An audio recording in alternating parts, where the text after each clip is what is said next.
Кыргызстан внес значительный вклад в победу Советского Союза в Великой Отечественной войне. Почти 300 тысяч кыргызстанцев ушли на фронт, чтобы защищать родину. Многие так и не вернулись с полей сражений или пропали без вести. С целью увековечить их подвиг и восстановить неизвестные имена в Аше прошла международная научно-практическая конференция.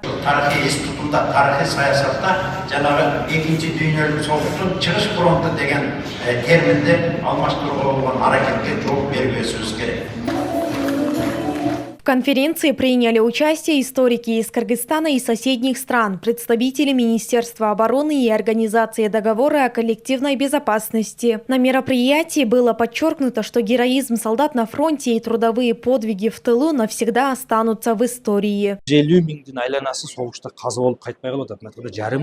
Около 150 тысяч человек не вернулись с войны. Это сильно повлияло на демографическую ситуацию в стране.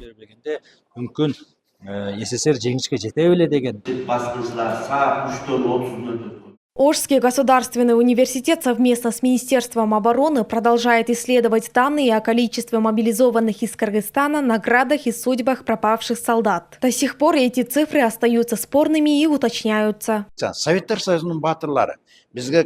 Раньше говорили, что у Кыргызстана был 71 герой Советского Союза. Сейчас это число увеличилось до 76. Также ранее сообщалось о 21 кавалере Ордена Славы 3 степеней, теперь их 34.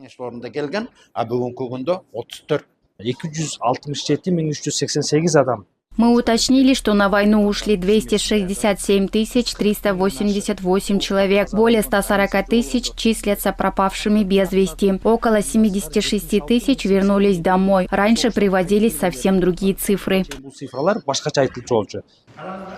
Память о героизме кыргызстанцев особенно важна для будущих поколений. Впереди работа с архивами и дальнейшее изучение нераскрытых документов. В архивах Минобороны хранятся документы о количестве мобилизованных, тех, кто вернулся и кто не вернулся. Мы предоставляем все необходимые материалы для исследовательской работы. Международная конференция стала важной площадкой для обмена историческими данными и открытия новых фактов. Подобные встречи помогают сохранить память о подвиге народа и передать ее будущим поколениям. Айтунук Мамытова, Сыймык Маратулу, Уран Адишев, ЛТР Ош.